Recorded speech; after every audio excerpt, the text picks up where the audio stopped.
Good morning મિત્રો। આમ તો આજે 29 સપ્ટેમ્બર છે, પરંતુ લાંબા વિરામ પછી વરસાદનો છેલ્લો રાઉન્ડ પણ શરૂ થયેલ છે। ખાસ કરીને જામફળમાં મિલીબગનું પ્રમાણ એક છે, મીઠી જાત છે, એના કારણે મિલીબગ આવતો હોય છે। તો એના પ્રિવેન્શન માટે આપણે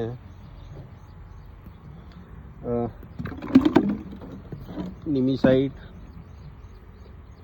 નીમ અર્કમાંથી બનેલું છે, પછી એક ઇકોસાઇડ કે જે બાયોસ્ટિમ્યુલન્ટ જ છે, બાયોપેસ્ટિસાઇડ જ છે, લસણમાંથી બનાવવામાં આવે છે।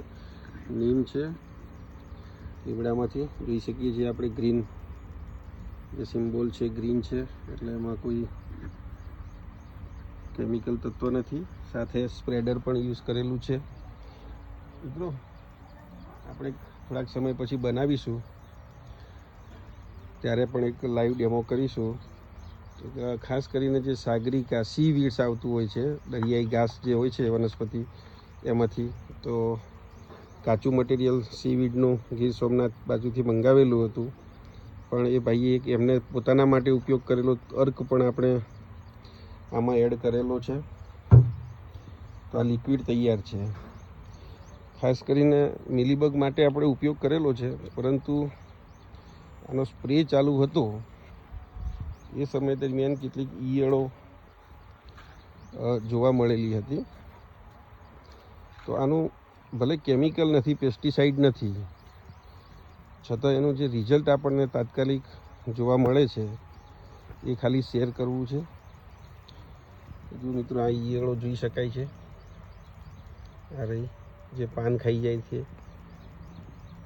જામફળના પાન ખાઈ જાય છે ચોંટીને, પણ જો કોઈ પણ ઈયળ, બધી જ ઈયળો ઉપર એની અસર થયેલી છે। તો કોઈ પણ ઈયળ જીવતી નથી અત્યારે।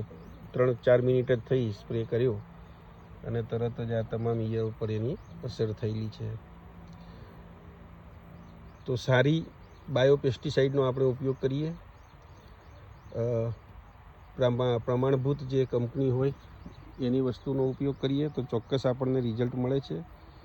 તો મિત્રો in the lighter tone comment કરજો કે આને જીવ હત્યા કરી કહેવાય કે ના કહેવાય, આનું જીવ હત્યાનું પાપ લાગે કે ના લાગે, તો એના ઉપર કોમેન્ટ આપજો મિત્રો।